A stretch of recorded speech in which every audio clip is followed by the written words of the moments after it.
Ito si Candish, ang top 1 global Freya. Meron siyang 80% win rate kay Freya at ang highest rank niya ay Mythical Immortal, 1928 stars. At sa video na to, malalaman natin ang bagong item build niya kay Freya ngayong season 31. Para sa first core item, Blade of Despair pa din ang binibili ni Candish dahil nagbe-benefit ang skills ni Freya dito. Lalo na yung shield ng ultimate niya dahil malaking physical damage na bigay ng BOD. At yung passive din neto ay perfect para pantapos sa mga low HP na kalaban. Pero para sa second core item adjustment, medyo kakaiba na ang binibili niya. At ito ay Golden Staff. Hindi ito masama kay Freya dahil umaasa pa din siya sa basic attack at yung extra basic attack na bigay ng Golden Staff ay mas magiging mahapde lalo na kapag na-combo sa Blade of Despair. Sa clash naman, kung may tank setter si Candish, hindi siya lagi na unang pumasok. Hinahayaan niya muna yung tank mag-set bago siya pumasok para sa easy kills. Ang ginagawa niya lang ay tumatayo siya sa harapan para sa kanya mapunta ang focus ng kalaban. At gamit ang distraction na to, mas madali nakakapasok yung tank nila. Para sa full item build, ito ang gamit niya. Tapos sa emblem naman, Assassin na may Trill, Weapon Master, at Quantum Charge.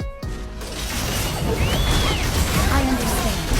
It's my pleasure to take part in battle.